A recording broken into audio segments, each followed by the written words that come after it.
Sir ఏపీలో retirement వయసు పెంపుదల నిర్ణయం వల్ల 11,000 మందికి ప్రయోజనం చేకూరుతుందని ప్రభుత్వం చెప్తోంది. ఇది మంచి పరిణామమేనా? ఎస్ అండి. ఇప్పుడు ఏపీలో మీడియా లేకపోతే విశ్లేషకులనే అందరూ కూడా ఒక పెద్ద విషయాన్ని అప్పుడప్పుడు వదిలేస్తూ ఉంటారన్నమాట. ఇక్కడ ఏపీలో ఏంటంటే ఇప్పుడు ఏపీ ఆల్మోస్ట్ క్యాబినెట్ కూడా డిసిషన్ తీసుకోబోతుంది. చాలా పబ్లిక్ సెక్టర్ అండర్టేకింగ్స్, గురుకులాసు, తర్వాత కొన్ని సొసైటీ టీచర్స్ అని కొన్ని డిపార్ట్మెంట్లో ఏంటంటే ఈ యొక్క రిటైర్మెంట్ ఏజ్ని 60 నుంచి 62 సంవత్సరాలు, అంటే 2 సంవత్సరాల రిటైర్మెంట్ ఏజ్ని పెంచబోతుంది. దీనివల్ల సుమారు 15,000 మంది ఎంప్లాయీస్కి ప్రయోజనం రాబోతుంది. చాలా గుడ్ న్యూస్, గుడ్ న్యూస్. ఎక్కడ చూసినా 15,000 మంది employees good news, good news. కానీ ఇది వెరీ బ్యాడ్ న్యూస్ అండి. It's a very bad news. Government తమ యొక్క వీక్నెస్ని కప్పిపుచ్చుకునే ఒక చర్య. కానీ చాలా ఫ్యూచర్ ఎంప్లాయీస్ ఎవరైతే అక్కడ వైజాగ్ యూనివర్సిటీల నుంచి, తిరుపతి యూనివర్సిటీల నుంచి, లైబ్రరీల నుంచి, విజయవాడ లైబ్రరీ నుంచి చదువుతున్న అక్కడ లక్షలాది మంది నిరుద్యోగులు ఉన్నారు జంజీలో. దారుణం. ఇప్పుడు ఆంధ్రప్రదేశ్లో నేషనల్ యావరేజ్ కంటే ఎక్కువ నిరుద్యోగం తాండవిస్తుంది. సుమారు 8.2% నిరుద్యోగం ఉంది.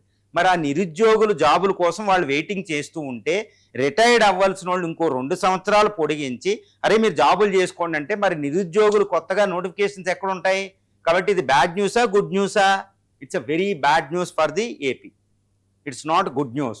రెండోది, ఈ ఎంప్లాయీస్ కూడా 60 సంవత్సరాల దాకా వచ్చిన వాళ్ళు they don't want to continue in the job అండి. అది కూడా మనం పరిగణించాలి. ఎంతమందిని ఒకసారి అడగండి. 60 నుంచి 62 సంవత్సరాలు పెంచేస్తే నీకు గుడ్డా బ్యాడ్ అంటే ఎందుకు బాబు? ఇప్పటికీ ప్రెజర్ అనిపిస్తున్న 60 సంవత్సరాలకి ఎన్నో వ్యాధులు, షుగర్లో, ఈ డయాబెటీస్తో బాధపడుతున్న రిటైర్మెంట్ అయితే ప్రశాంతంగా బయటికి వెళ్ళిపోయింది. వాళ్ళు ఆర్థికంగా స్థిరపడ్డారు, చాలా వరకు బాగున్నారు. వాళ్ళు రిటైర్డ్ అవ్వాలని కోరుకుంటున్నారు 60. వాళ్ళని పొడిగించడం ఎందుకు మరి గవర్నమెంట్ చేసిందంటే చక్కగా రిటైర్మెంట్ బెనిఫిట్స్ని ఇప్పుడు పోస్ట్ పోన్ చేయవచ్చు. కాబట్టి ఇప్పుడు ఆర్థిక వ్యవస్థ ఉన్న పెను భారాన్ని చాలా పోస్ట్ పోన్ చేయటం అంటే 2 సంవత్సరాలు. అంతకు ముందున్న వైసీపీ గవర్నమెంట్ కూడా చాలా డిపార్ట్మెంట్లో రిటైర్మెంట్ ఏజ్ పెంచింది 58 నుంచి 60కి, లేదా 60 నుంచి 62కి. ఈ డిపార్ట్మెంట్లు వదిలేసింది ఇప్పుడు టీడీపీ గవర్నమెంట్ చేస్తుంది. కాబట్టి వైసీపీ దీని మీద మాట్లాడడంలే, అపోజిషన్ పార్టీ దీని మీద మాట్లాడడంలే. డిఎస్సి మాట్లాడే అపోజిషన్ వైసీపీ ఇప్పుడు ఈ రిటైర్మెంట్ పెంచడం వల్ల మరి నిరుద్యోగులకి జాబులు ఉండవు కాదని మాట్లాడడం. ఎందుకంటే అది కూడా అదే చేసింది, పోస్ట్ పోన్మెంట్ అనమాట. ఉచితాలు ఎక్కువ ఇవ్వడం, వాటిని భరించలేక రిటైర్మెంట్ ఎంప్లాయీస్ రిటైర్మెంట్కి వస్తే ఇప్పుడు 15,000 మంది రిటైర్డ్ అవ్వాలి ఈ డిపార్ట్మెంట్ నుంచే. ఇంకా మిగిలిన వీళ్ళ రిటైర్మెంట్ బెనిఫిట్లు ఆపితే కొన్ని పథకాలు కంటిన్యూ చేయొచ్చు.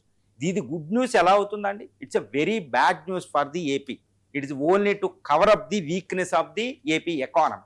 గుడ్ న్యూస్ ఎలా అవుతుంది? విశ్లేషకులు కూడా దీన్ని లోతుకి ఎందుకు తీసుకెళ్ళలేకపోతున్నారు? అక్కడ నిరుద్యోగులు వాళ్ళకు వాయిస్ ఉండదు, వాయిస్లెస్ పీపుల్ వాళ్ళు లక్షల మంది అక్కడ బాధపడుతున్నారు. వాళ్ళకి నోటిఫికేషన్ లేవు. దారుణమైన విపత్కర పరిస్థితి ఇది మనకనమాట. అపోజిషను, రూలింగ్ పార్టీలు ఎక్కడైతే ఇద్దరికి బాధ కలిగించే విధం మీద మాట్లాడరు, మీడియా లోపలికి వెళ్ళి విశ్లేషణ చేయరు. It's a very bad news. ఇప్పుడు రిటైర్మెంట్ ఏజ్ పెంచడం అంటే నిరుద్యోగులకు జాబులు లేవు.